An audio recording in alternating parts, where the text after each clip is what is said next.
In 2002, elections were held in Iraq, and guess who got 100% of the votes? Saddam Hussein, of course. No big surprise there. But nothing like that could ever happen in our country, right? I think the American people are owed impeachment proceedings in the House of Representatives. Those who criticize the Patriot Act must listen. Year after year within this happy grove, our fellowship bends thee for a space. A world where you only have choice on the surface, but in reality, you're a complete and total slave on a global plantation. People need to understand this administration lied to the nation about 9/11. Terrorism must be looked at from all points of the globe, not just America. I tried to warn the American people of the dangers that I saw emanating from this administration. The war on terrorism is a thin cover for the war on dissent. They'll swear up and down a bill is going to give you more freedom, and it's actually giving you a lot less. So to all the tyrants today and all the tyrants back in history and the tyrants to come in the future, you will be defeated. You have the spirits of evil working in the leaders and in the politicians and in the generals working with them. You have nothing but evil. You need to answer real questions instead of lying. You were both in Skull and Bones, the secret society. It's so secret we can't talk about it. What does that mean for America? The conspiracy theorists are going to go wild. I don't know. I haven't seen the web. Number 322. You both were members of Skull and Bones, a secret society at Yale. What does that tell us? Not much, because it's a secret. Is there a secret handshake? Is there a secret code? I wish there were something secret I could manifest. 322, a secret number? There are all kinds of secrets. If this were a dictatorship, it's a heck of a lot easier. Just so long as I'm the dictator, I'm the dictator, I'm the dictator, I'm the dictator, I'm the dictator, I'm the dictator, I'm the dictator, I'm the dictator, I'm the dictator. American dictatorship. What is an American dictatorship? Well, it's the system of power, the system of control, our real form of government in this country. The American dictatorship is the powerful global corporations that own and control the military-industrial complex, giving you false choices so you think that you have a decision to make in the 2004 election. But either way, a blue blood from the East Coast wins.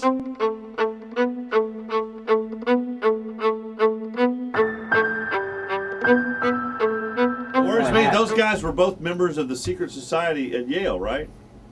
I have on my website, Infowars.com. So we're not getting this new guy is no better than the lone Here's guy. the deal. If you believe Reuters, they're third cousins. If you believe the Associated Press, they're ninth cousins. They're both ninth cousins to Hugh Hefner. They're members of the same secret society, only 15 members each year, which admittedly was set up in 1832 to overthrow the U.S. And we only have 800 living members of that organization, but you can count their members as 3 presidents, 8 CIA directors, many of the heads of the Fortune 500. And they work in concert together to bring you the unfolding police state, to bring you these criminal wars of aggression against sovereign, innocent nations.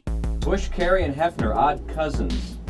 Oh, you found it. News. Well, understand, anything I spew out is documented up one side, down the other. I don't care how crazy it sounds. You're right, though. Check this out. Hugh Hefner was quoted as saying, "I would be delighted to invite President Bush and Senator Kerry for a family reunion." CBS News confirms that Bush, Kerry, and Hefner are cousins.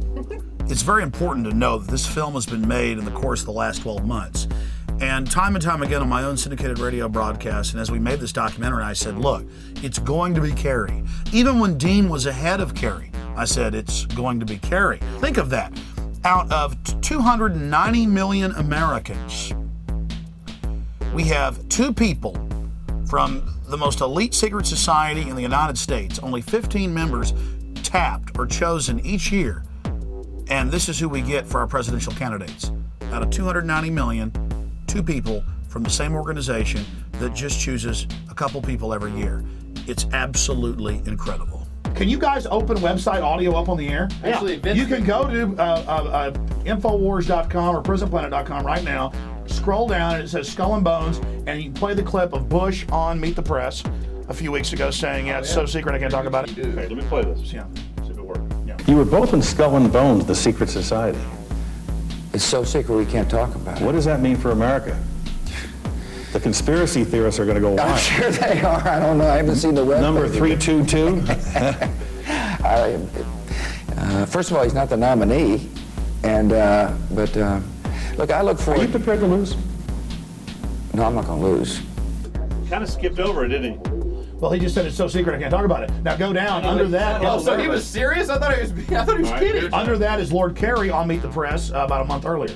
You both were members of Skull and Bones, a secret society at Yale. What does that tell us? Not much, because it's a secret. Is there a secret handshake? Is there a secret code? I wish there were something secret I could manifest. 322, secret number? There are all kinds of secrets, Tim, but one thing is not a secret. I disagree with this president's direction that he's taking the country. We can do a better job, and I intend to do it. He laughs too. Wow. Do you know what's interesting about that clip? They both gave the same answer, short answer, and moved on to the next subject with a chuckle. With a little chuckle in between. No, I'm saying it's all staged. That's pretty weird. So we have these cousins who are members of the same secret society who have sworn an oath to each other above all other oaths. And they admit, even in the mainstream media, but laugh and say, oh, it's no big deal, that these so-called leaders engage in bizarre occultic rituals. And it's so weird that the general public has trouble even interfacing with it. There's kind of a cognitive dissonance that we don't want to believe it. We cannot ignore it. It's right out in the open. What about the Skull and Bones? Skull and Bones obviously gets a good deal of attention simply because A, it's secret, and B, the members are people who often turn up in high places later in life, and we'll certainly hear lots about it this year because both George W. Bush and John Kerry were members. Most of the conspiracy theories that are out there now tend to place a lot of emphasis on the notion that there are interlocking secret organizations that hold the real power in the world, and because of its secrecy and because of the elite background of many of its members, Skull and Bones is a prime candidate for that. Well, this isn't just the Skull and Bones when they're 22 or whatever. This is when they're old men at Bohemian Grove. And the point is, in the Trio Network documentary from my footage, they admit, yes, Mr. Jones got the ritual, yes, we're doing this, but it's just for fun. Well, the point is that it's a ritual about not having a conscience. It's the cremation of care. Boy, I wish I could have that one. Alex Jones has been talking about this for quite a while. The Bohemian Grove, of course, is a privately owned redwood grove up in Sonoma County, north of San Francisco, where every summer there is a get-together of the wealthy and well-placed, all male, who get together for general cavorting, socializing, lectures, symposia, and so on, in an atmosphere that is completely removed from public scrutiny. Alex Jones and some others have suggested for a long time that there are all sorts of nefarious rituals that go on.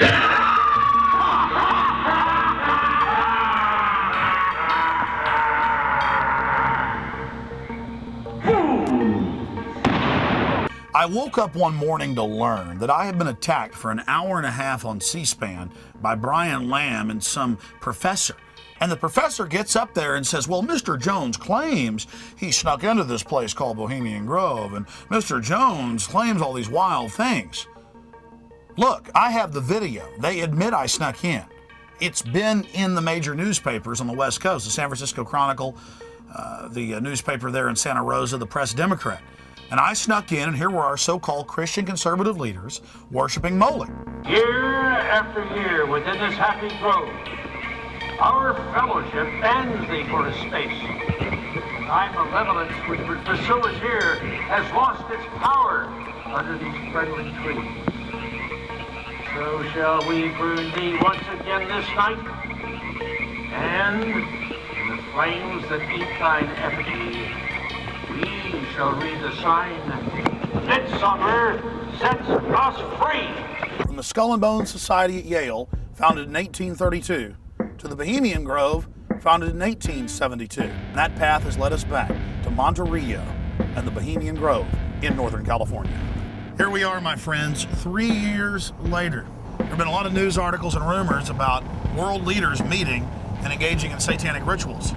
Now, the news admitted that the world leaders met here every year, going back at least 75 years, with presidents coming here going back over 100 years ago. But we wanted to try to put the rumors to rest, find out if it was true. We snuck in to the Bohemian Grove, and I was able to catch one of their many rituals on tape, the cremation of care. And yes, the leaders of the Bohemian Grove, based in San Francisco, have admitted that I did indeed sneak in and videotape the ritual. But they say I'm blowing it all out of proportion. They're just having fun. It's a theatrical production. Yes, our Christian conservative leaders meeting and engaging in an ancient Canaanite human sacrifice reenactment ritual. It's no big deal here in the Transylvanian-style woods of Northern California. The published annals of the Grove admit that the Manhattan Project developing the atom bomb was developed here. The Star Wars project in the late 1970s was hatched at one of the Grove encampments. And I was stunned in late 2004 to see 2 articles in the New York Times talking about the Bohemian Grove. Another article in the Wall Street Journal exposing Bohemian Grove but saying that it was no big deal. We pulled down the river. Our truck got stuck. We get out, we go down, talk to the fire department. They come down to pull us out. We just say, hey, what's the Bohemian Grove? They begin threatening us, telling us to turn the cameras off. Thanks a lot, buddy. So, Brian, do you work at the Bohemian Grove? No. Well, we're not here for that. No, I was asking him about it because I heard about it. And then he says you work there. He's lying. He doesn't work there, see? Well, he was telling me about you know, it's like where the president goes and stuff. And so we were gonna like talk to him, and then he's all over. Hey man, shut the camera off, huh?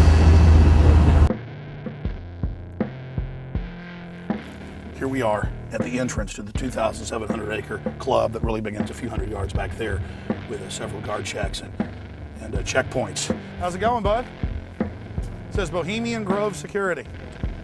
We were driving through this town, and we asked what was in the town. They said the Pink Elephant, a motel, and the Bohemian Club. We said, what's the club? They said, that's where these rich people go, like Arnold Schwarzenegger. Then we asked a firefighter about it because our truck was stuck, and he freaked out and said, I'm not talking about it. Now we're interested. So what goes on here? A resort for rich people.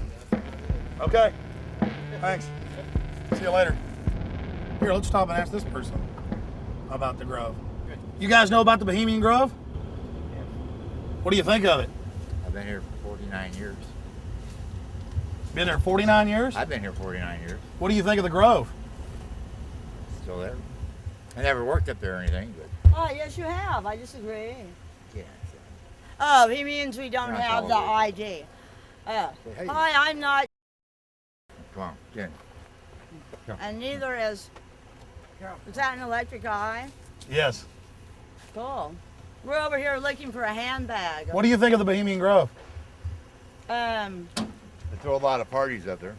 A lot of government Random food and officials come in liquor. and fly out. I'd like to get one of their IDs. Oh, we've had that from. Get in the truck, go. What do we think of it? What is the Bohemian Grove? Bohemian Grove's a man's now they're men. party place, right? You are so full of. Oh, you said that because you're a man, and that's how you found out. Well, not being a man, I found out slightly differently. You found out about the Grove differently?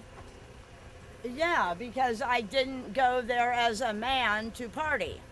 I went there as a woman to party because, well, Come on, Carol. Look, that's a valet, okay. Have a good evening. You do now. Where? What channel is this on? Should we follow you? It's not going to be on. We'll follow you. All right. Carol, yeah. Bye. Take care. You're beginning to sink deeper into the rabbit hole now and find out about the Grove. This is a Twilight Zone, like Lovecraft novel or something. I want to tell everybody out in TV land how they can come to the Grove, where their elected leaders, along with the big bankers and the heads of media, meet, along with some European royalty, every year to decide how to run the country. You can fly into San Francisco, or you can fly into Santa Rosa. You can even fly into Sacramento, and you just drive out to Highway 101. You take Highway 12 out west towards the coast. You get about 10 miles out from the coast, right outside the little town of Monterey. And the town of Monterey, off the main drag, you'll take the Bohemian Avenue. And it dead ends right here at the 2,700-acre Redwood Grove entrance, where your world leaders, among other things, set policy for much of the planet and dress up in black and red robes and worship, Moloch. They would say that Moloch was a Canaanite deity that children were sacrificed to. They don't say they worship Satan, they just worship an old deity that likes to gobble children, basically. It's so generational, they're so compartmentalized at the top of the pyramid that they don't even know it. This is what they are. They're a beast just rending people. Yeah, and the people are allowing it to happen because they know nothing else. The modern dictatorship relies on what is euphemistically called mind control. Many Americans have accepted mind control and simply call it spin or advertising. Some people have wacky ideas like taxing gasoline more so people drive less. That's John Kerry. We're going to keep pounding, let me tell you. I'm just beginning to fight here. These guys are the most crooked, lying group of people I've ever seen. Who's crooked and lying? The president? I was talking about the attack machine. So this, in essence, is the American dictatorship.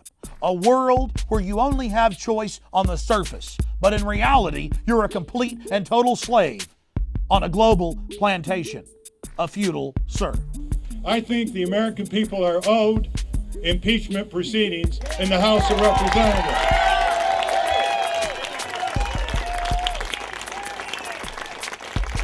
After all, the Congress ought to obey one provision of the U.S. Constitution that they are sworn to uphold. In March of 2004, on the one-year anniversary of the beginning of Gulf War II, a local peace group based in Dallas, Texas, requested that I come and speak after Ralph Nader, the popular consumer advocate who also ran for president in 2000. And I told him, look, I don't really support Ralph Nader. I think he'd obviously be better than George Bush or Al Gore. He could be a shill put in there to ensure that Lord Bush gets into office yet again. But I said that I doubt that because things are so obviously staged between the two literal kissing cousins, the two coffin mates from Skull and Bones, Kerry and Bush. But I said I'll be glad to go and give a speech about the New World Order and hopefully wake up people on the supposed left. Because when you really get down to it, the left and right are controlled by the same people. I don't see that as really an accurate reality when you truly investigate the facts. Members of both parties were in complicity. They surrendered their sacred constitutional authority and gave the authority to declare war under his timing and place and manner unconstitutionally to George W. Bush. Nobody was indicted, nobody was prosecuted. You go out here in Texas and violate a traffic ordinance and you'll get a more severe penalty than the egregious violation of your own constitutional rights by the Congress of the President of the United States. And there were about 800 people there. There was one peace group that had gotten time there at the city park in Crawford, Texas, right outside George Bush's Hollywood set, where he struts around acting like a cowboy and not a British royal blue blood from Kennebunkport, Maine. And we got there, and the people that had brought in Ralph Nader, the state coordinators, they wanted me to speak, and they had actually got the time for Ralph Nader at 5 p.m. But when it got time for me to go up and introduce Ralph Nader, the so-called peace group from Austin, Texas, was outraged, and the UT professor was outraged, and they began trying to keep me from speaking. And I nicely went ahead and gave them the microphone back, and then we had to have some of the local authorities explain to them that indeed Ralph Nader's group had invited me in to speak, and that indeed I was supposed to then go and introduce him. The military-industrial complex runs the red light cameras, the cameras in the schools, the private prisons. That's what it's all about. They are setting up a Nazi Germany type system here domestically. And you know what? I want to thank the folks that put this together. Lori Tice and others. They're the ones that brought Ralph Nader in. And the local folks are great too. But it's 5 o'clock. They're only supposed to be up here. But here they are because, well, they love talking to crowds. God bless you. I'm coming up later to expose the New World Order. Stay with us. Yeah! Just amazing activity. The fissures we see even in the so-called peace movement. And their abject fear of me because I'm pro-gun, pro-national sovereignty, and against the tyranny of the Democratic Party. Bill Clinton did a lot to destroy our liberties and freedoms because he's a tool of the elite. Bill Clinton helped protect bin Laden when Sudan and Afghanistan wanted to arrest him. He was just carrying out the policy of the CIA as an active puppet for the globalists. But they couldn't seem to figure that out. They can't understand that if we're going to get our country back, so-called right-wingers and so-called left-wingers and libertarians are going to have to come together and really get outside the box and see the big picture. Again, ladies and gentlemen, I want to see if I get up here, they magically appear again. Seriously, if we're going to defeat this global tyranny, the left and right have to wake up to the fact that left and right is a fraud. Only difference between George W. Bush and John Forbes Kerry, well, they're cousins, they're members of Skull and Bones. Their voting record is almost identical. Think about that. Their voting record is almost identical. They both voted for the war. They're all for the same issues. That's the key here. And I have to tell you that after having a chance to talk to Ralph Nader's staff, after being able to interview Mr. Nader, I do think that there is a well-founded suspicion by a lot of Democrats that Ralph Nader is acting, whether unconsciously or consciously, as an agent to throw the election to George W. Bush. The Democrats say anybody but Bush, whereas in reality, it really doesn't matter. Either way, they've got this election fixed. As we said, this is the American dictatorship where the elite gets their man, their puppet, their figurehead in the position of power. We were partially responsible, our government was partially responsible for Saddam Hussein, as we were supporting any so-called anti-communist dictator in the world. Along with the British, we helped entrench him as a dictator of Iraq in 1979. We equipped him with arms. We gave him foreign assistance and credits. We had our corporations apply and receive export permits from the Department of Commerce in the 1980s under the Reagan and Bush I administration, providing this brutal dictator with the raw materials for chemical and biological warfare. In 1983, Donald Rumsfeld, special envoy, visited Saddam Hussein when these materials were being used and didn't say anything. He was our dictator after all, wasn't he? He was our dictator. The U.S. government has overthrown over 50 dictators since World War II without invading them. They're experts at overthrowing not our dictators, the other side's dictators. It's interesting just to speculate. Why in the world, knowing that he's a tottering dictator with disloyal troops ready to run at a moment's notice and surrounded by enemies, why in the world didn't the U.S. government under George W. Bush merely overthrow him instead of invade Iraq? There's a 3-letter word for that, folks. Oil! Oil. What did we see in the last election between Albert Gore and George W. Bush in 2000?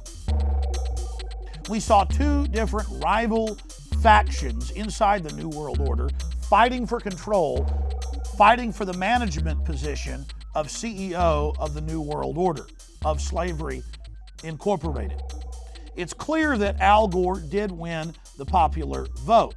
It's not clear if that popular vote was actually his or if Democratic operatives had stuffed ballot boxes and manipulated votes at the local level to the point of him winning by a narrow margin. But what is clear is that George W. Bush and different members of the constabulary in Florida and other states did steal the election, did block recounts, did disregard numbers that showed that Al Gore had indeed won the election. And then when that was in question, the Supreme Court, 7 of the 9 members appointed by Republicans, then returned the favor and appointed George Walker Bush as the President of the United States.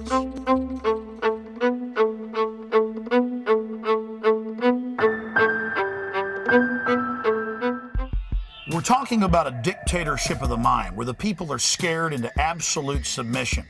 Did you ever imagine that you would see the federal government up on television saying, well, the terrorists may want to disrupt our democratic process, so we're going to have to disrupt the democratic process.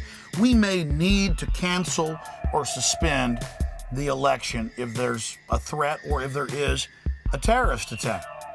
But I thought the terrorists wanted to disrupt our elections, so why would you now try to disrupt the elections? How obvious, how transparent, how see-through is that? There was a case in Tennessee where the tabulation software added illegally a quarter of a vote to the favored candidate for every one vote that the unfavored candidate received. Now that was flat out wrong, but because this particular unfavored candidate had Judge Joe Brown on his side, they were able to sue and find out exactly what happened. So we understand that these manipulations are going to take place. ES&S, Election Systems and Software. Republican Senator Chuck Hagel, who is he? He's got ownership ties through a holding company to ES&S. Well, he's a 20-year friend of the Bush family. He almost became our vice president instead of Dick Cheney.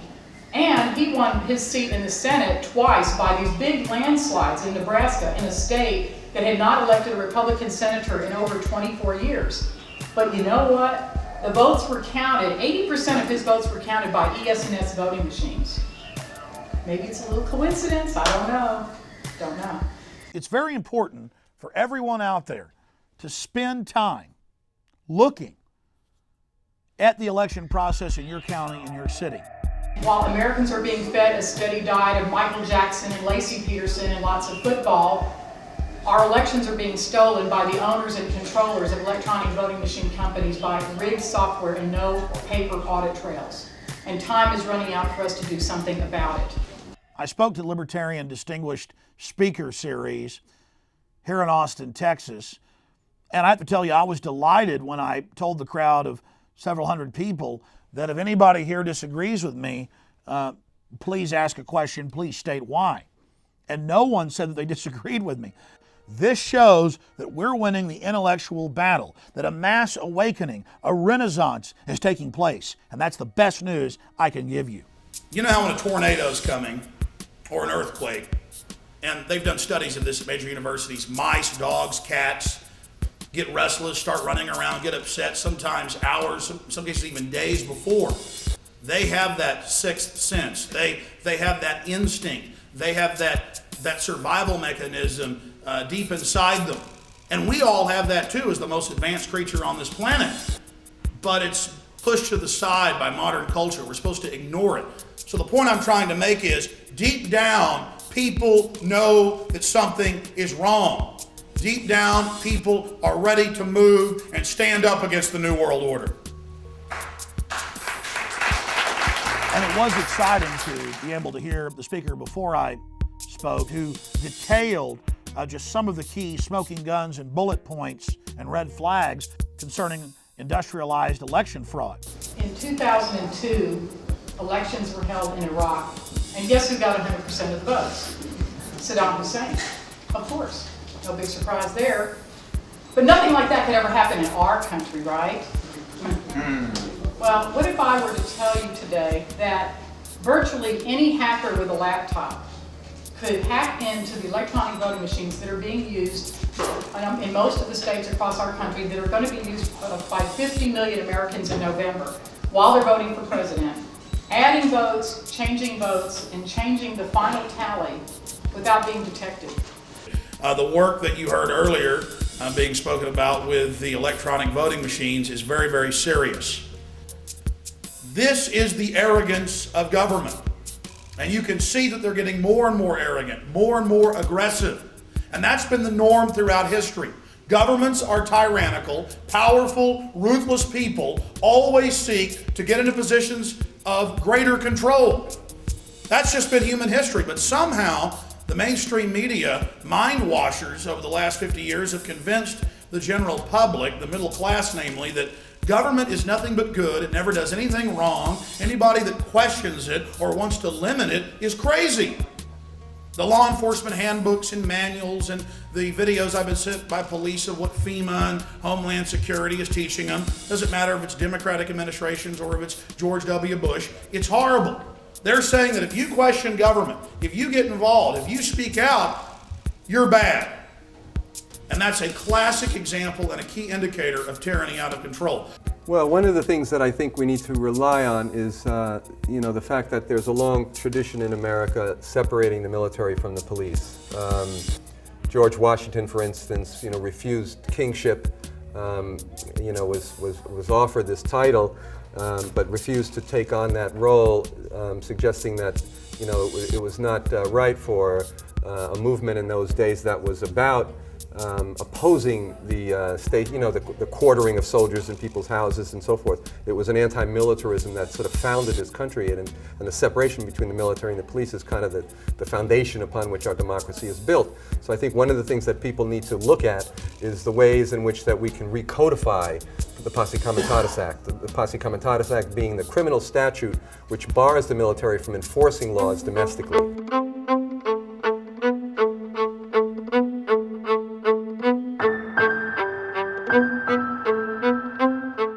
Austin, Texas is known as the live music capital of the world. And Ozomatli is a Grammy Award-winning band that has no history of causing any problems. They came to Austin, their venue was totally jam-packed. In the middle of their set, the fire marshal requested that they help get the crowd outside because it was overflowing. When they did that, police from outside rushed in on them and said, "Get people back in the bar. Don't have them come out on the sidewalk." This was all caught by tourists on tape as they peacefully complied. But the police were already in that mad dog mentality and began assaulting the crowd with tear gas and then arresting members of the band, including the manager, and charging some of them with felonies, despite the fact that nothing illegal was caught on tape and no one resisted them. This is becoming a very serious pattern, not just in Austin, Texas, but around the country. I went to Cuba, for like 10 days. And this is supposed to be a dictatorship, truly, uncut, and I was walking around pretty drunk on Cuban rum, and a Cuban police officer totally treated me with like a respect and a help that I would have never gotten in LA.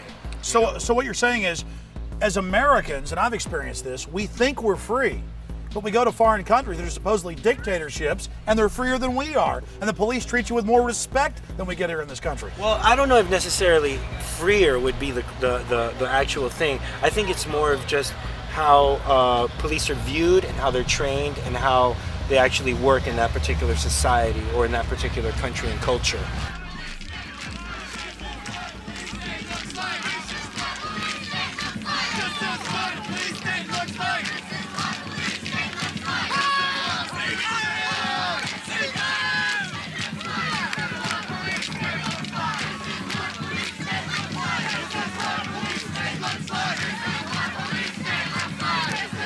So why are they getting so arrogant? Why are they laughing at us? Why are they being so out in the open about the despotism that they're engaging in? This command and control system they're setting up. It is in large part because of the electronic touchscreen, no record voting systems they're putting in. 3 of the major companies have former deputy directors of the CIA on their board of directors. The local voting machine company that we all supposedly vote on is in large part controlled and owned by Clear Channel. Clear Channel, and of course Clear Channel is a globalist organization, basically an intelligence operation. And we have Clear Channel, Mr. Mays' son-in-law, just married to his daughter, is Michael McCall, and he's the guy who's married to the daughter. They're the biggest campaign contributors to him in the new District 10 runoff race that's coming up. No Democrats running against him. Think about that. He's married to the daughter. The Clear Channel is the biggest contributor to his campaign, and they own the electronic voting machines. And the county clerk, David Dubois, tells us there's going to be no paper ballot. You're not going to have a record. There's going to be no receipt of it. And why would you don't trust us, she says? Well, no, you just got caught in 1998 double counting ballot boxes, falsifying signatures, and breaking safety seals. But the state board looked at it and said it was all a complete accident. And that was with the old system where they had to feed the paper ballots in, then it went into an electronic spreadsheet, and that too can be manipulated. But now with these new systems, there's just no record at all. Just another quick update for you in the course of making this documentary. We talked about Michael McCall running for a new special created 10th district here in Central Texas. And then magically, despite the facts saying that he would lose according to polls, he magically won, just like Senator Hagel, who owned the voting machine company, and he ran as an underdog way behind the polls, and he magically won too. So you're wondering why government's getting more and more arrogant? They own the voting machines. Out of the 5 big voting machine companies, 3 of them are headed by former CIA deputy directors or directors. One of the other big ones is run by the former head of the National Security Agency, or the NSA. And then again, others are owned by people like Clear Channel. So I think that answers the question for you. But they know that you can't handle the horror of this. And then we've got the League of Women Voters, a supposed political watchdog group running all over the country trying to block a good Republican's bill, Congressman Rush Holt's bill, to demand a paper record of the electronic voting machines. They're blocking that, saying, no, we don't want any record of how you vote. Don't be a conspiracy theorist. You're bad if you want a record. We send advisors and monitors all over the planet to these third world countries, these tin-horn dictatorships, to monitor their elections. And we demand a paper trail. But here, hey, don't be paranoid. We just don't want you to have that record. Better think about that. Why is it that you believe what Alex Jones tells you? Because he makes a lot of sense. There are just too many coincidences about the whole situation. I watch a lot of history. I watch a lot of PBS. I do not watch propaganda. As Hitler said, it is easier to believe a big lie than a little lie.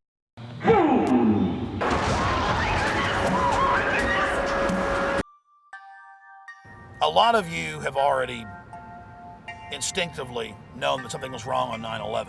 But you're still saying, how could elements of the government do something so horrible? How could they carry something out like this? Well, look what happened to millions of American Indians. Look what happened to African Americans because of criminal elements in the government and individuals that stood to gain by their enslavement, by their murder. So don't be naive. Look at history. Look at what all the dictators have done. Look at what's gone on in kings and queens' courts. Look at the subterfuge they had going on 1,000 years ago, 500 years ago, and then magnify that today. It's very naive to look at all the motives that the military-industrial complex had for 9/11, and then to look at all their connections with the Taliban, with the Al-Qaeda, with training the supposed hijackers, with giving public officials warnings. You cannot deny what's developing here, what's happening.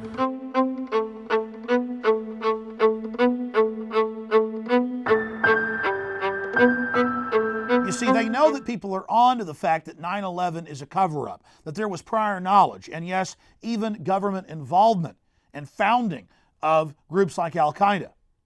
And so they put on this big WWF wrestling spectacle, this staged event, much like the election. Many of the members, business partners with the Bushes, business partners with the Bin Ladens.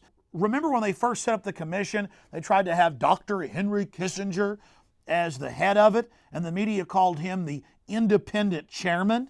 Well, this new independent commission is no more independent than Dr. Henry Kissinger was going to be as the chairman. What we really need is a bipartisan congressional inquiry, which has been proposed by some members of Congress, but the leadership by the Republicans has blocked it. Someday the truth will come out about how $30 billion of intelligence budgets a year couldn't follow the tracks of these attackers that were apparent for 4 years before the September 11th attack and were signaled to the headquarters in Washington in some fashion by the field offices of 2 FBI offices in the field. So a bipartisan response. From day one, the 9/11 Commission said they weren't going to address any blame in the government. They were going to call for recommendations. And before they even had their whitewash investigation, they said, we're going to call for Patriot Act 2. We're going to call for a giant domestic CIA spying on every American, just like the KGB or the GRU. And then they were going to give us their findings after the election, but after there was some criticism, they said, okay, we'll bring you our findings beforehand. And then, the day after they announced their findings, calling for a domestic CIA to keep us all safe from ourselves, they have another fake terror alert, which admittedly later was fake. But what a nice backdrop to scare the people into going along with this. The 9/11 Commission, we can make a whole film about this. The whole thing is a fraud, and I read their final report. I went through the whole thing, and it would take an encyclopedia to counter all the lies and misrepresentations that are in it. I would just challenge everybody to understand that any commission appointed by those being investigated is not independent. Powerful people at the pinnacles of success are there in many cases because they are ruthless, because they could care less about anyone but themselves. They'd sell their mother out for a piece of bubble gum. And again, history has shown that. Wait a minute, you saying G.W. Bush? George Bush engineered the attacks on the World Trade Center. Well, the people that guy says subliminal. He's a front man. I'm saying the brand Nigeria is an important continent. Look, George Bush is the red coating on the Coca-Cola can. He's the brand front. But back at the factory, you know, the guys at the factory, you know, the New World Order on top of his game. That's the A game right there. Do you know what W199I is? That's your locker combination. W1. You better. It's deadly serious. You better know what W199I is. Okay. All right. Here we go. Get a pen. 2 months before September 11th, George Bush signed it, ordering all FBI and defense intel officers they would be arrested under national security violation if they stopped the Al-Qaeda terror rings in Chicago, Florida, New York, and New Jersey. The deputy head of the FBI. Why would he Let me give you the facts and you go check it out for yourself. Anyways, Deputy FBI Director John O'Neill quit, released the document, and was dead on September 11th. Okay? And the document's out there. I had David Shippers on, General Parton, all these people. It was He died on September 11th. Yeah, he died on the 24th floor of the World Trade Center. Okay. He had just been hired. He was on the trade. He had just been hired by the owners of the Trade Center right after quitting. He thought it was a great deal. He didn't see the full scope. The Rockefeller family, along with the Port Authority, owned those towers, and had just transferred it 2 weeks before the attack, but he'd already been hired. His first day on the job, he was taken out. He's the guy that blew the whistle preemptively. It's in the New Yorker magazine, just one of the 500 publications. On prisonplanet.com and Infowars.com, we have over 600 9/11 smoking guns, or what we call red flags. Each one of these issues is enough to bring down the official story surrounding 9/11.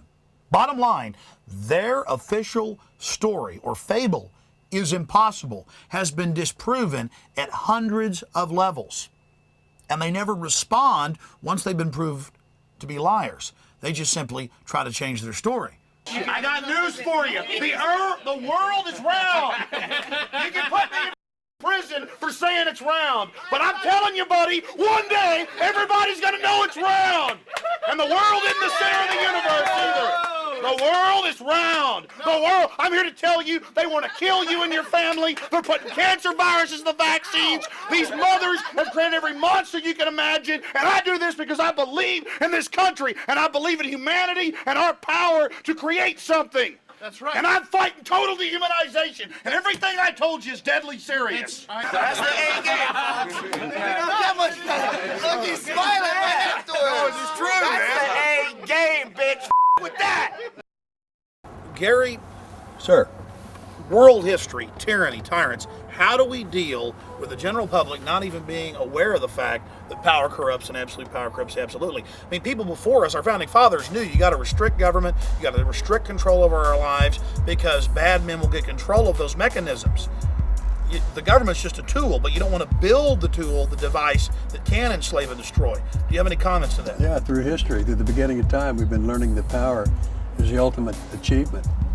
No matter how the power comes, no matter how you use it. If you're in power, no matter how it is, negative, positive, indifferent, stoic, nothing. But if you feel you have power, and whatever way you use that feeling to give you the power you have, whether it be tyranny, wars, I mean, the greatest oxymoron of them all is holy war, which is not in God's plan. The poor people of the Middle East, the Islams and the Muslims, and the Arabs and the Taliban, the Afghanistans, the Pakistanis, Iraq, Iran, Syria, Turkey, Israel, Palestine. They all have a purpose on this earth, but they're not using the purpose God gave them to use. They're using the fear that they have by not using God's purpose. Traveling around the United States, do you see the mentality, the militarization of police intensifying? Do you see it getting worse, or is the vibe getting worse? Well, yeah, I would say so. Definitely. Even since September 11, I just think overall, all authority has stepped it up a notch. Douglas MacArthur, another general who cannot be accused of being soft. He said in 1957 to the American people, beware of your government exaggerating foreign threats in order to expand military budgets. We're talking about $3 trillion in oil in Afghanistan, $4 trillion in Iraq, hundreds of billions of dollars in weapons sales and occupation cost. And Dick Cheney hasn't even allowed bids to be taken. Halliburton and Bechtel and a handful of other corporations that put Bush in office have made all the profits.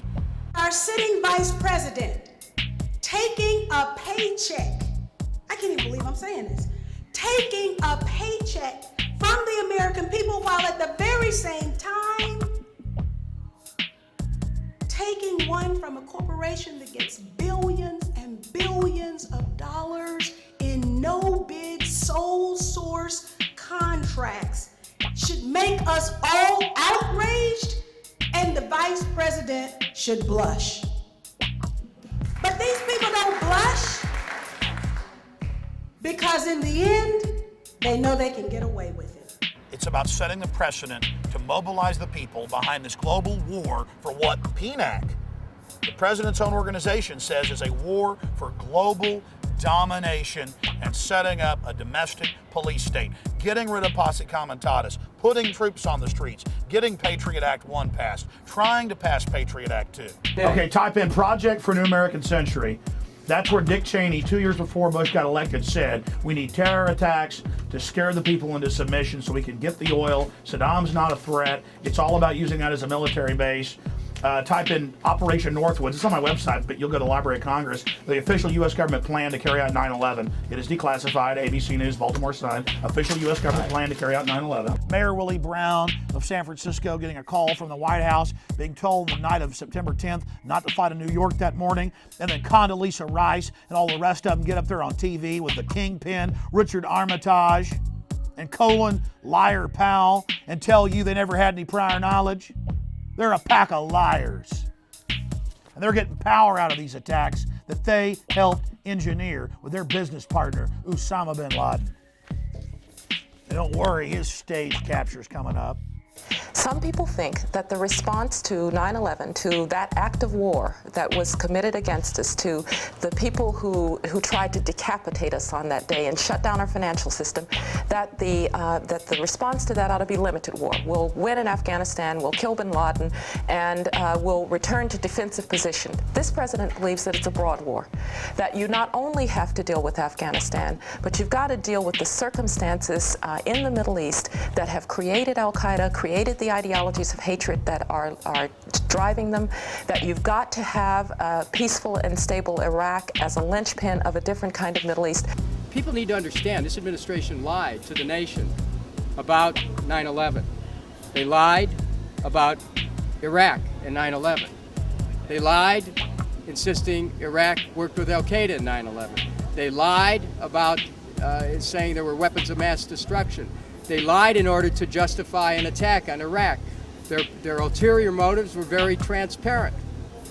They were looking to control the oil, to be able to give contracts out, to be in a position where they could dominate the politics of the region and use that as a platform to control other nations in the region. I mean, the whole thing is unmasked, but the American people love their country. They're ready for the truth, and we shall take the truth forward. You shall know the truth shall set you free.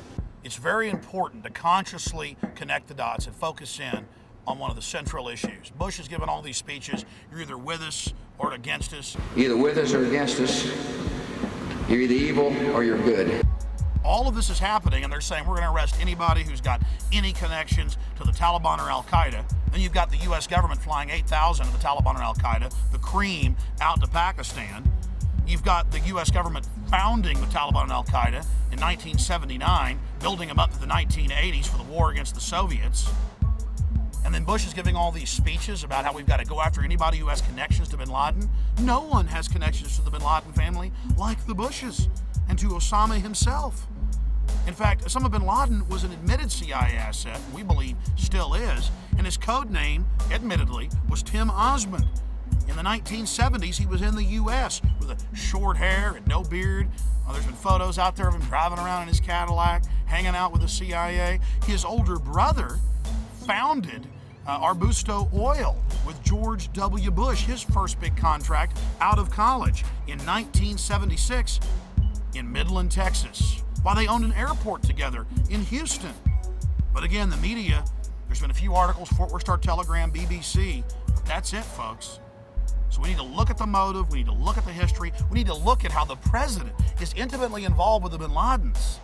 In fact, we've got FBI agents who were ordered by Bush under W199I, a presidential order, several months before 9/11 to back off the bin Laden family, to back off Al-Qaeda in this country. He threatened, Bush did, to arrest FBI agents if they stopped Al-Qaeda. They knew specifically what the hijacking plans were. In fact, FBI agent Robert Wright with David Shippers, the man that impeached Bill Clinton, and Larry Klayman of Judicial Watch gave a press conference last year before the National Press Club, and they said, here's the letter from the Justice Department. We'll be arrested if we tell you what we know about the Bushes and the bin Ladens. But Larry Klayman said this, all I can tell you is the Bushes vacation with the bin Ladens. Bush has taken over the media. In fact, that's one of the offices that some of his people are involved in.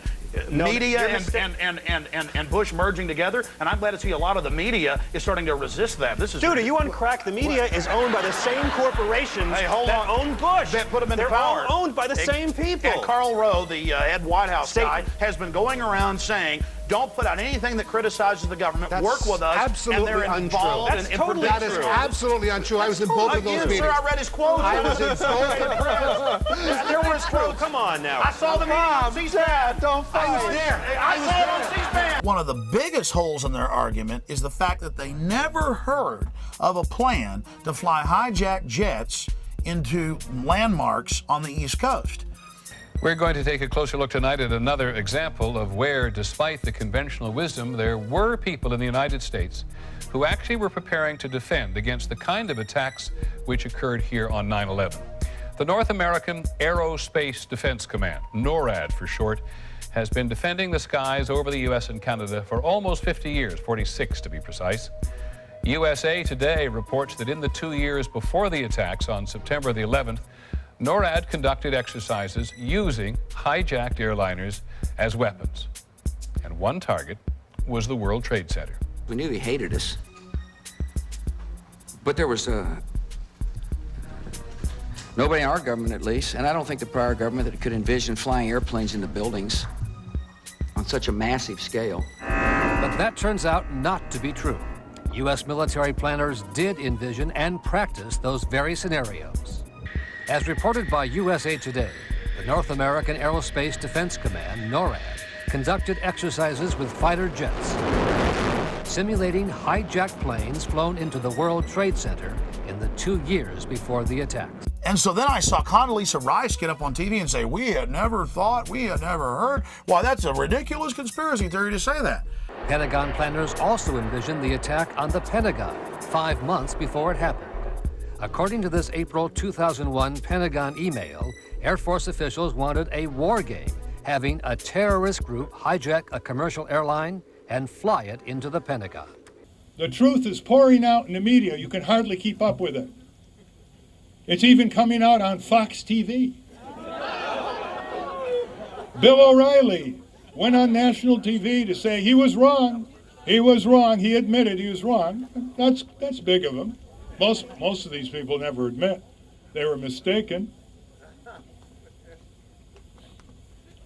But the most telling evidence came from President Bush's favorite and chief arms inspector in Iraq, David Kay, who, after spending $500 million of your tax dollars in recent months with 1,500 skilled inspectors, returned home to report to his commander-in-chief, and he said, with further elaboration, he said, quote, "We were wrong," end quote. We were wrong.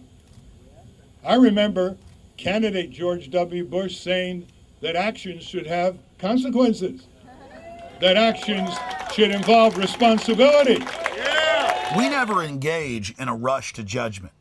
We study things over time. And I said that I wasn't sure about Ralph Nader in earlier segments of this film, but now I'm even more sure, my friends, that he's a tool to give us the illusion of choice. Not only is one of his former top lawyers and campaign managers a Skull and Bones member, but now we learn that Mr. Nader's book was published by Fox Television, and he's been all over Fox promoting it. Now, again, I'm not saying that, oh, this is some plan to get Bush elected, because we know that Nader takes votes away from Kerry, but it's just an added level of this Byzantine, Machiavellian subterfuge that we should all be conscious of. Mr. Nader, who are you really working for? The war on terrorism, particularly in its homeland defense manifestation, is a thin cover for the war on dissent.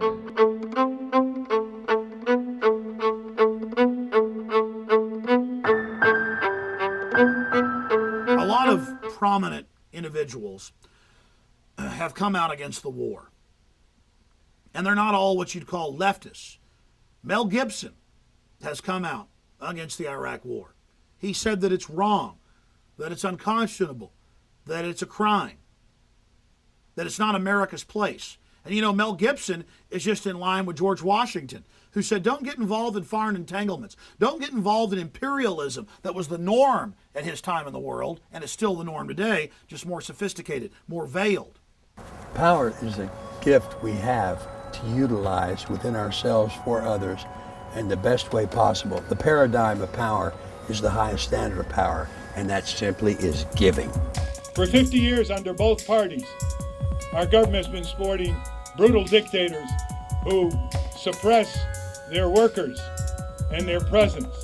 Why don't we have a war on global infectious diseases that are taking millions of innocent lives and are coming to this country in drug-resistant strains?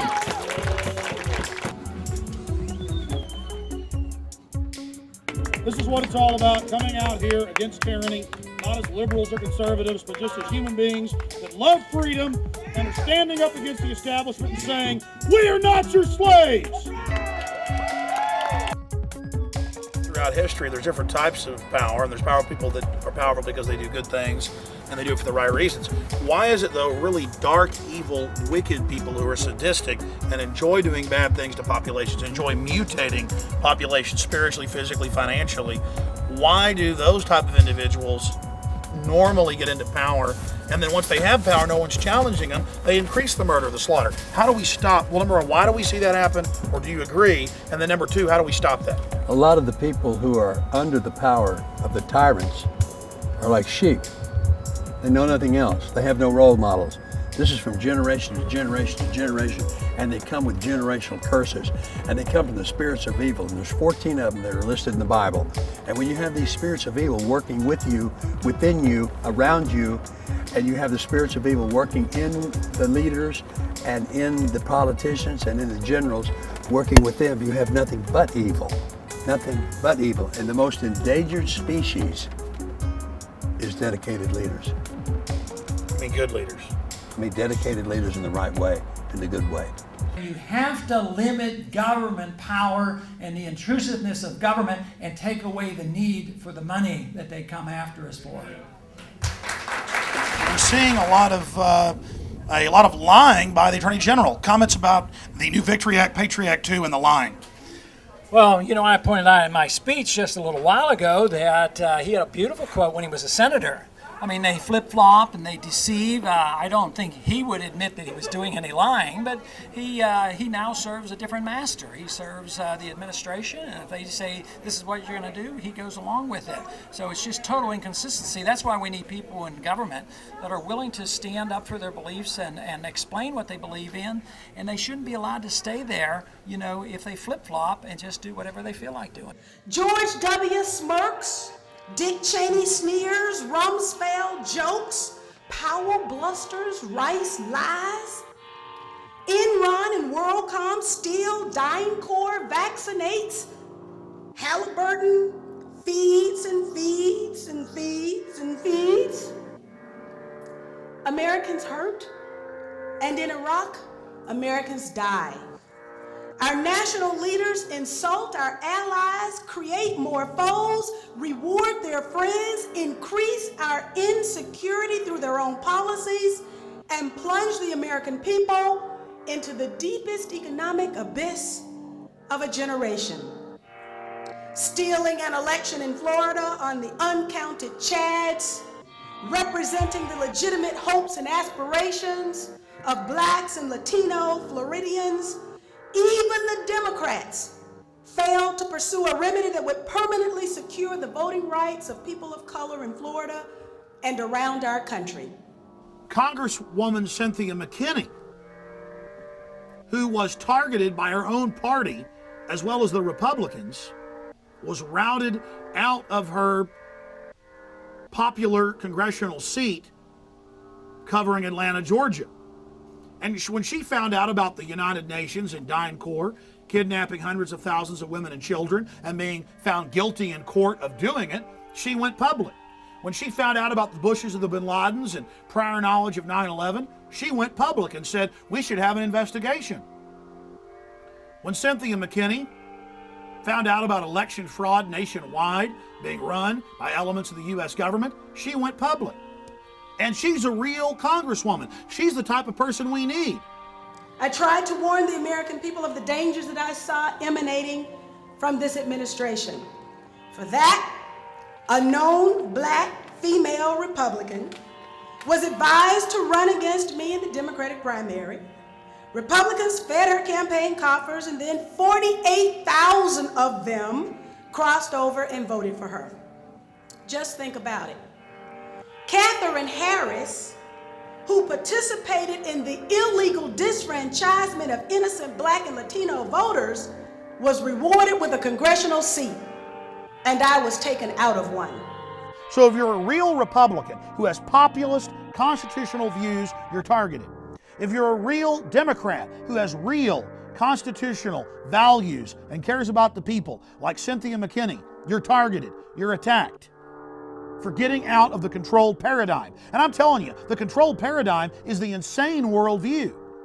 We see ludicrous leaders like Tom DeLay, Trent Lott, Ward Connolly, and now Arnold Schwarzenegger parade across the stage adorned with the ornaments of power, while thoughtful leaders are shunned or targeted or cruelly maligned. But there was a time when that truly wasn't so. When our leaders challenged the best in us and encouraged us to shun war and invest in justice and peace. And Cynthia McKinney has been an ardent supporter of the Bill of Rights and has really spoken out against these modern tyrannies. So we have to commend her.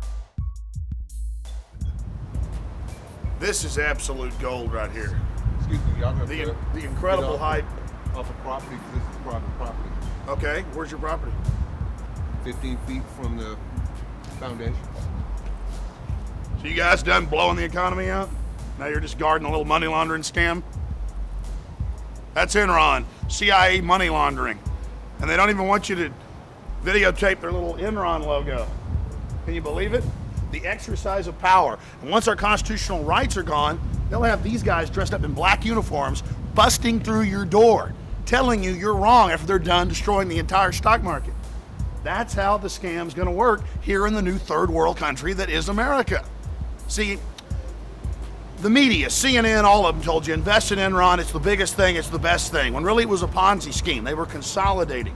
They were taking all of the assets of the population, the pension funds, putting them in the company, then using those assets to buy other real assets and transferring it into other companies. Then when they're done, they burn the house down and cover up their evidence. And then they have a whitewash in Congress where they talk about issues of little or no significance and distract you off the real facts. Where are the assets? And why aren't people talking about how 2 years ago they started transferring them into real companies?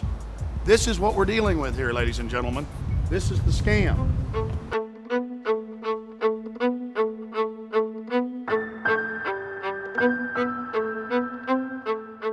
Here, let's interview this gentleman. He'll probably know more about Enron than the average corporate executive. And I'm serious when I say that. What exactly do you think's really going on with Enron? You can tell me. I really couldn't tell you what's going on with Enron. Only thing I can tell you about Enron is that certain people have certain assets in certain places, and they're really not disclosing where their assets at to protect their assets.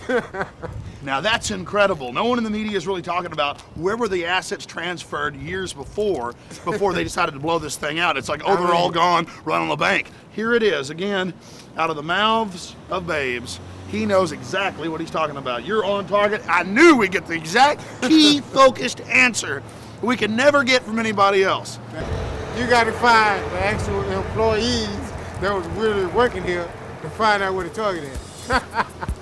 The population thinks that Enron is about a company that went belly up. It was a run on the bank. Couldn't be further from the truth. The reality is it's a giant CIA globalist money laundering operation that I and others were talking about years ago.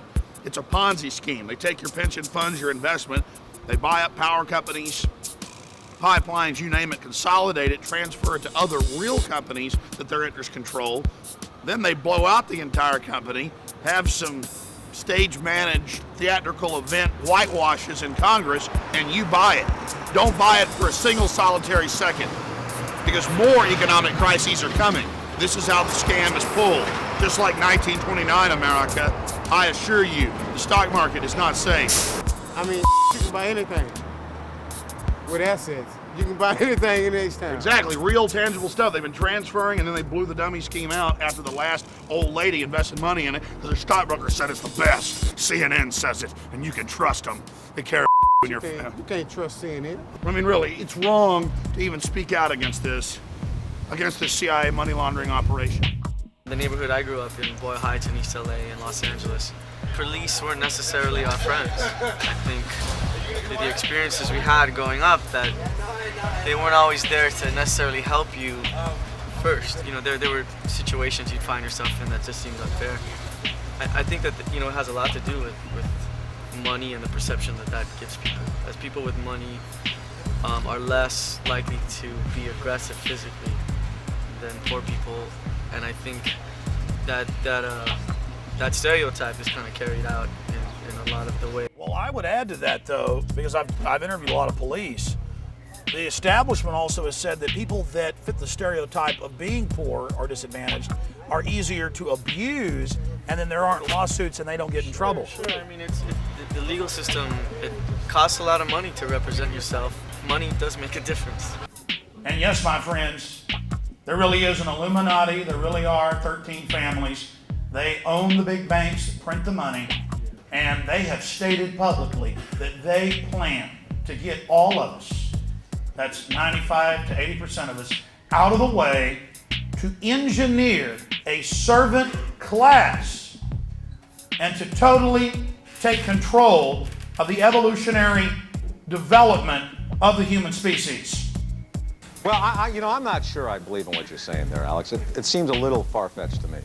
All one has to do is investigate FEMA, read the founding documents. It's been around since 1933, though they gave it the name in 1979. And I've got Senate hearings on tape where they talk about the concentration camps that FEMA is involved in constructing and maintaining. In fact, the agencies that were merged to create FEMA were the agencies that actually kept the Japanese Americans during World War II in internment camps. And FEMA's already activated. 4 days after September 11th, President Bush activated 500 dormant clauses, activating all of the FEMA powers. FEMA can take over every radio, television station, every transmission, satellite uplink since '96. I don't think that FEMA would ever have the power to impose any kind of martial law. That's only can be authorized by an act of Congress. And so I don't really see how the transfer of power would happen unless you're talking about an actual military takeover through the NSC. Go read the executive orders on FEMA. How would it happen? Look, it's already happening. The bunkers are in command right now. Getting out of here. That's where Cheney is. Look, it's incremental. But let me tell you something. I think the biggest problem in this country is not FEMA. I think it's people's ignorance of their own government and the lack of civics. I agree. Yeah, people need to. I agree with it. Well, look, it's not FEMA. It's who runs FEMA.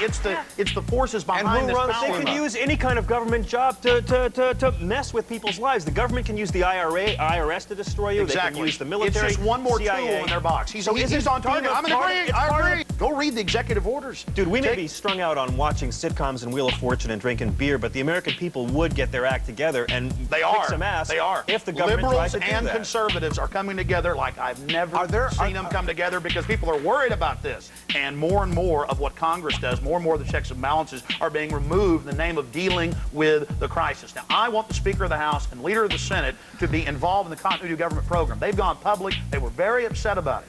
So we got a problem here when the Speaker of the House, a Republican, and the Leader of the Senate, a Democrat, are both concerned. We keep talking about like how FEMA is going to take over the government and stuff. I'm just wondering exactly how will they do that? You haven't quite explained that yet. Again, it's by incrementalism. They're not going to announce they're taking over. Incrementally, they've been doing it, and by using disasters, especially terrorist attacks, it would be quite easy to expand the power to condition the people to accept that level of tyranny. So it's through crises, through problem, reaction, solution, that we would see an expanded takeover. But how? How are they going to do it? Well, it's a Richter scale of martial law, of tyranny. I'd say we're at about 5 or 6 right now, and the mercury's rising. Again, Ashcroft, you're talking about taking away civil liberties bit by little bit by little bit. And I think a lot of my Democratic friends are a bit too hysterical about what's gone down. But, well, again, I'm not a Democrat, but I see no evidence of any of this. I see no evidence of any of that. Of what? Yeah, what evidence is okay. I mean, USA Patriot Act. Now a threat overseas could end up being a threat to the homeland. And in order to protect the homeland, these good people have got to be able to share information. Those who criticize the Patriot Act must listen to those folks on the front line of defending America. The Patriot Act defends our liberty, is what it does, under the Constitution of the United States.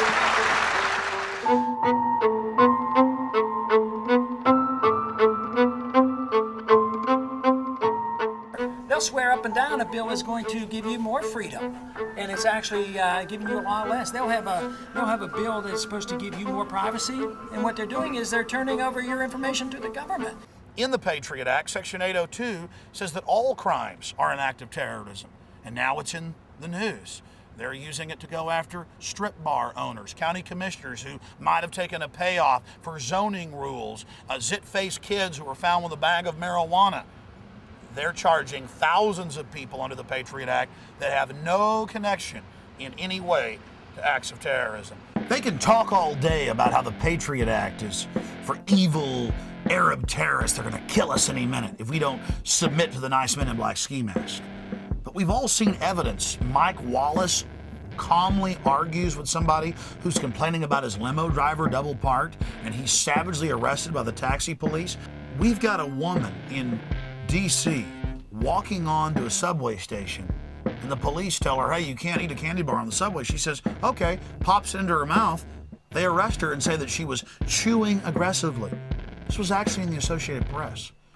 Right here in Austin, Texas, this Pakistani guy with no criminal record, his family lives here in Austin, came to town. He videotaped the Capitol and the governor's mansion, and it was a national alert, on Fox. It's all over. The Pakistanis are videotaping. Well, every time I'm a tourist visiting family, I videotape things. It turned out the guy wasn't a threat. But this is used to boost the terror alert and to scare everybody. So we have the precedent being set. You eat a candy bar wrong. You argue with the taxi police about where you're parked, you get arrested. all of this. What does this have to do with America and freedom? Bottom line, look at the climate around you. We're all being treated like slaves by those who in truth are the terrorists. You see, that's the common sense. Who stands to gain from this threat? Who stands to gain from the threat of terrorism? The military-industrial complex. That Congress, a few weeks ago, before it left on recess, by a 3-to-1 margin, passed an amendment that effectively struck down the sneak and peek section of the bill, which gives government the right to go into somebody's house without a warrant, without announcing, in effect, that you're doing a search, which, according to our Bill of Rights, people have to be notified. And so I'm moving forward to strike down all those sections which effectively knock out the Bill of Rights. We're going to reclaim the Bill of Rights by canceling the Patriot Act. Key provisions of the Patriot Act are set to expire next year. The terrorist threat.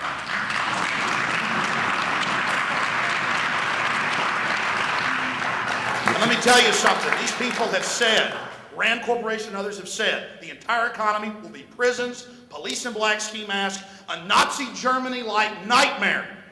It makes the hair on the back of my neck stand up to talk about it, to read what's in Patriot Act 1 and 2, to see what Homeland Security does, Victory Act 1 and 2. We have got to get the word out now. We have got to warn everybody, because this military-industrial complex and their PNAC and their NORTHCOM plans state that they will carry out the terror, that they will engineer the crises so that they can offer their solution. Will it take another terrorist attack to get Victory Act and Patriot Act 2 passed? That's a heck of a question to have to answer, but they'll be ready. If there is another attack, they're going to be ready. But right now, I think that they cannot get it passed because they're sort of on the defensive because of this magnificent vote we had to repeal some of the Patriot Act. One day after the Patriot Act was passed, the world got to see a copy of it because no member of Congress was allowed to read it. It was transmitted from the Justice Department, much of it written, they admitted, years before, to the Congress. It was passed while the Capitol building was under anthrax attack. 5 of the 6 office buildings were shut down. About 60 to 70% of the Capitol itself was shut down. There were federal protective forces literally running around with Heckler & Koch MP5 submachine guns, wearing black ski masks and Nazi Kurzel helmets inside of the structure. It was a federal takeover. Turns out the anthrax, all the evidence shows, was sent under order of the White House to the Capitol to create the smoke screen so they could pass this legislation. Bush, of course, and his entire cabinet were on Cipro, the anthrax-fighting antibiotic. There should be a campaign to throw this administration out for violating constitutional principles which have been the basis of this nation's civic dialogue and legal protections for over 200 years. And so that's where the energy should go. I'm doing everything I can as a member of Congress to raise the awareness of this issue. And frankly, all over this country, you've had over 100 cities pass resolutions that have condemned the Patriot Act. And it's a bipartisan effort, I might add. It's just that members of this administration, in their desire to create fear and control, have rushed headlong into this challenge to our basic liberties. I think the way that you ultimately solve it is to get rid of the administration which doesn't respect the Bill of Rights. We're making good progress in the defense of America. We got a Department of Homeland Security that now enables people to better coordinate and cooperate and share information. We got a Patriot Act, which needs to be renewed, by the way, that and strengthened, in my judgment, that is really important to allow the criminal division and the intelligence division of the FBI to share information, which they could not do before. But the Patriot Act helps. It helps us to be able to connect the dots, as they common phrase here in Washington. These provisions of the Patriot Act are important to national security. And for this country to begin to forget that national security requires a robust capacity for law enforcement would be a major tragedy.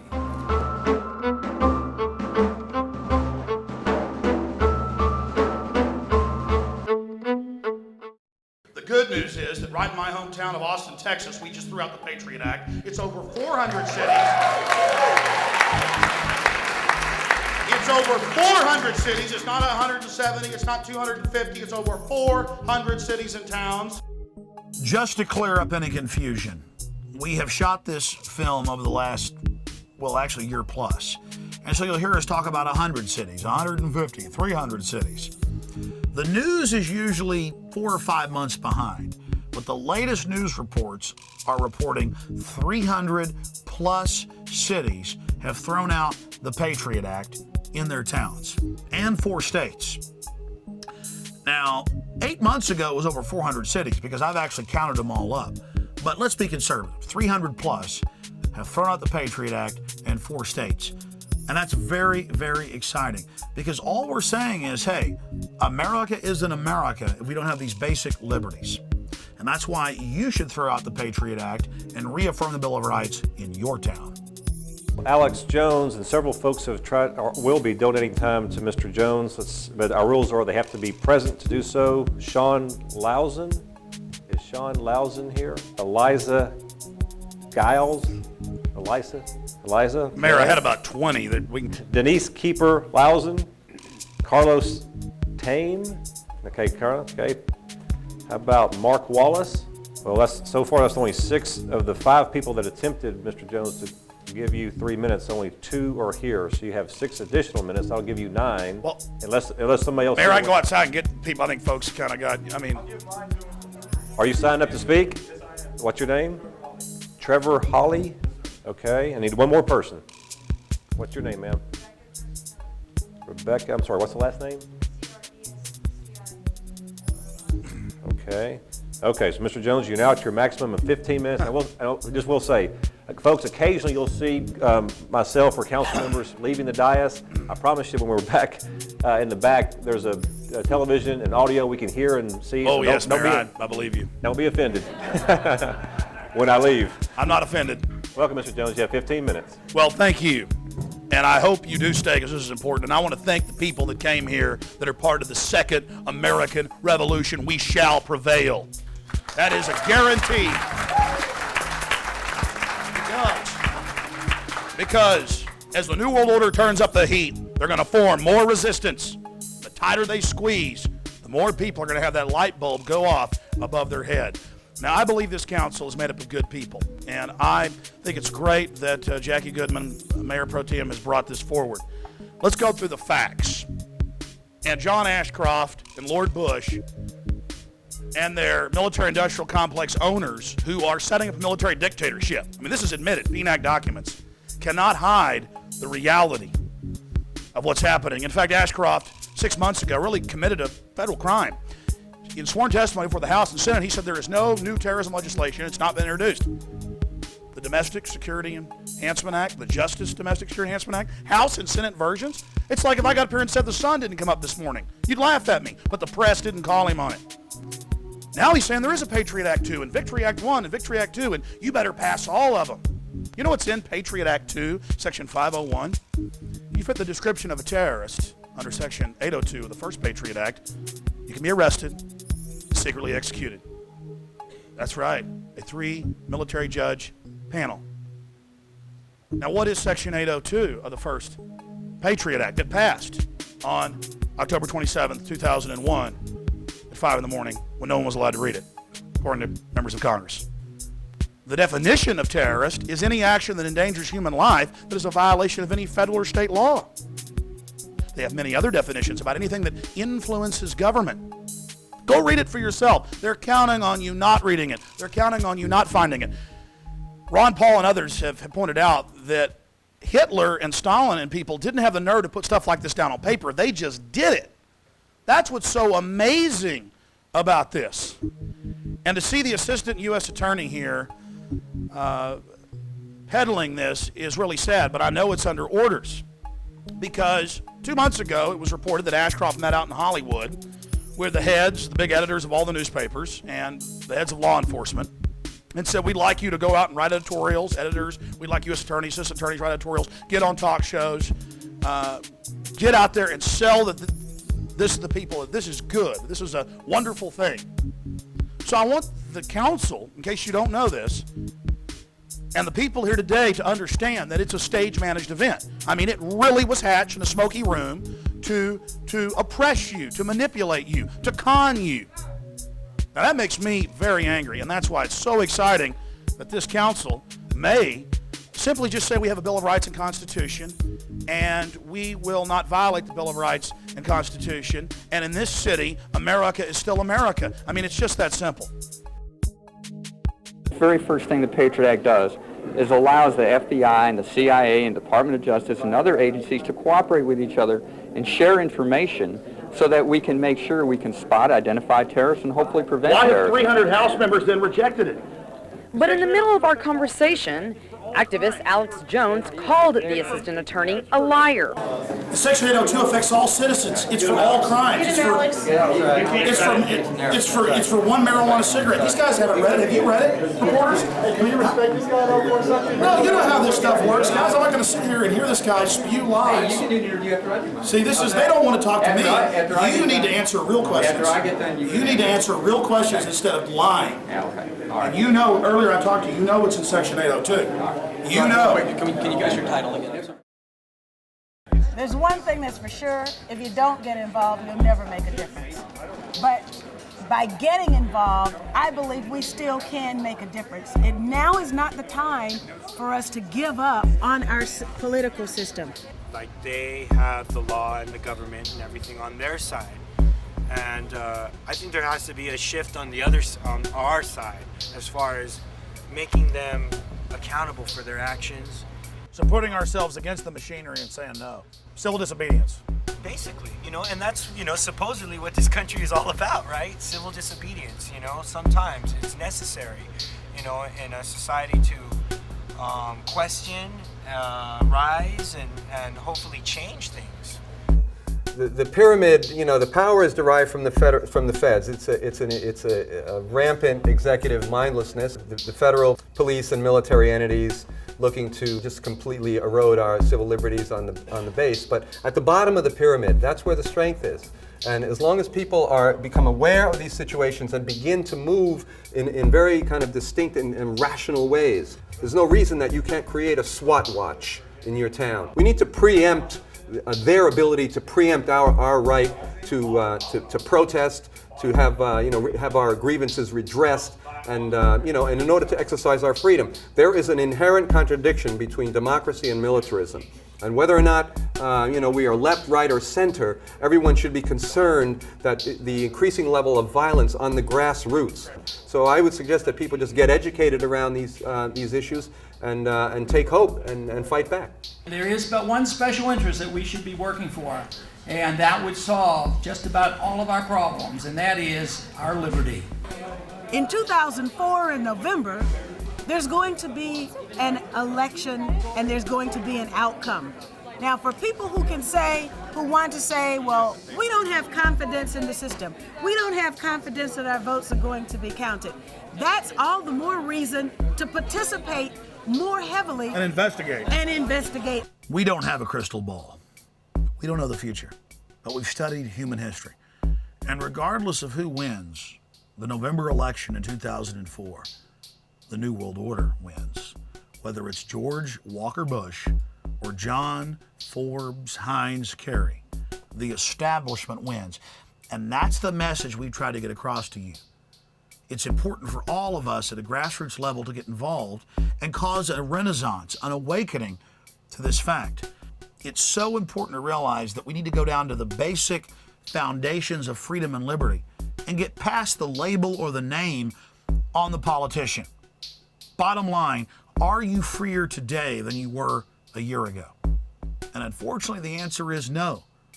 We don't know who's going to win this election, but we do know they all serve the New World Order and need to be resisted. So stop letting them use this tag team, fake professional wrestling theater on you and wake up to the real world.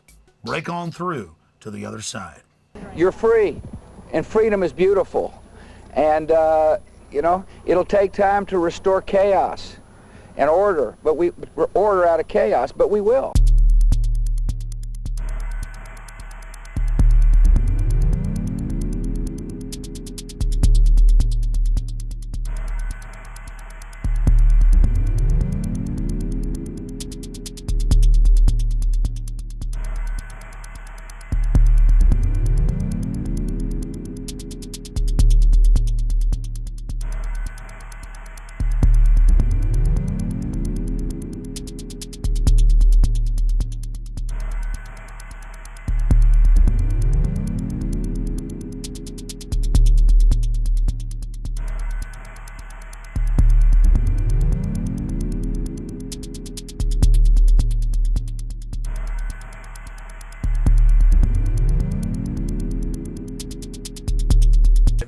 Thanks a lot, Kevin. That was a talking here in Malibu, outside L.A. to, Gary Busey, been in over 100 films. 107. 107, and how many incredible awards? That just doesn't matter. The awards don't matter.